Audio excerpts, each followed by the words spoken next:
যে হাটে মেলে সব জাতের ধানের চারা। ব্রাহ্মণবাড়িয়ায় চলতি আমন মৌসুমে ধানের চারা বিক্রির হাট পুরোপুরি জমে উঠেছে। প্রতিদিন সকাল থেকে রাত পর্যন্ত জেলার সদর উপজেলার কুমিল্লা সিলেট মহাসড়কের পাশে নন্দনপুর এলাকায় বৃহৎ এই হাটটি দূর দূরান্ত থেকে আসা কৃষকেরা বিভিন্ন ধরনের ধানের চারা ক্রয় বিক্রয় করছেন। বলা যায়, চারা ক্রেতা বিক্রেতাদের পদচারণায় হাটটি সকাল থেকে রাত পর্যন্ত একেবারে মুখর থাকে। সরজমিনে বাজার ঘুরে দেখা যায়, সদর উপজেলার কুমিল্লা সিলেট মহাসড়কের পাশে নন্দনপুর এলাকায় মৌসুমি চারার হাটটি বেশ পুরনো।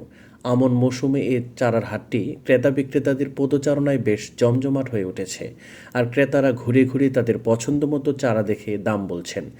বিক্রেতারাও তাদের চারার প্রকারভেদ অনুযায়ী দাম চাচ্ছেন।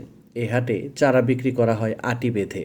ছোট চারার আটি প্রকারভেদে ৮০ থেকে ১২০ ও বড় চারার আটি প্রকারভেদে ২০০ থেকে ২৫০ টাকা দরে বিক্রি করা হচ্ছে।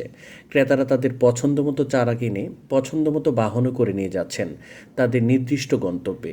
এ চারার হাটে বিভিন্ন জাতের ধানের চারা বিক্রি হয়ে থাকে। এর মধ্যে BR-22, খাসা, নাজির ও বিনা ধান ৭ অন্যতম। জেলাসহ আশেপাশের জেলা থেকে আসা কৃষক পাইকাররা এই ধানের চারা ক্রয় করে নিয়ে যাচ্ছেন। বাজারে আসা ক্রেতারা জানান, এ হাটে চাহিদা অনুযায়ী কাঙ্ক্ষিত চারা পেয়ে বেশ খুশি তারা। দাম নিয়েও সন্তুষ্ট ক্রেতা বিক্রেতারা। অন্যদিকে বিক্রেতারা বলছেন, তাদের বিক্রিও ভালো হচ্ছে। তারা জানান, সামনের দিনগুলোতে যদি এভাবে চারা বিক্রি হয় তাহলে তারা বেশ লাভবান হবেন। বিক্রেতারা বলেন, আমন মৌসুমে এই অস্থায়ী হাটটি বেশ জমজমাট থাকে। এ হাটে যে কেউ চারা বিক্রি করতে পারে।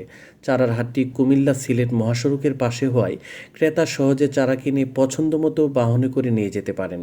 এই চারার হাটে প্রকারভেদ অনুযায়ী চারার আটি বেঁধে বিক্রি হয়ে থাকে। এবারও ক্রেতার সমাগম অনেক ভালো। ব্রাহ্মণবাড়িয়া কৃষি সম্প্রসারণ অধিদপ্তরের জেলা প্রশিক্ষণ অফিসার মুন্সি তুফাইল হোসেন জানান, নন্দনপুরের চারার হাটটি অনেক পুরনো। নন্দনপুরের চারার হাটটি প্রতিদিনই বসে। এ হাটে মানসম্মত চারা পাওয়া যায়। এ চারার চাহিদা জেলার বাইরে সুনামগঞ্জ, নেত্রকোনা, কিশোরগঞ্জ, ময়মনসিংহ, হবিগঞ্জ ও নরসিংদী কৃষকদের কাছে বেশ চাহিদা রয়েছে। তিনি জানান, সম্প্রতি ভারত থেকে নেমে আসা পাহাড়ি ঢলে জেলার কসবা, আখাউড়া ও বিজয়নগরে বন্যায় চারার ক্ষেতগুলো ক্ষতিগ্রস্ত হয়েছে। ক্ষতিগ্রস্ত কৃষকদের নন্দনপুর হাট থেকে চারা ক্রয়ের পরামর্শ দেওয়া হয়েছে। নন্দনপুরে যারা চারা বিক্রি করে সেসব কৃষকদের মোবাইল নম্বর ক্ষতিগ্রস্ত কৃষকদের দিয়ে দেওয়া হয়েছে, যাতে করে কোনো কৃষকের চারা পেতে কোনো অসুবিধা না হয়। বন্যার কারণে যাতে কোনো জমি খালি না থাকে, যাতে কেউ চারা সংকটে না পড়ে।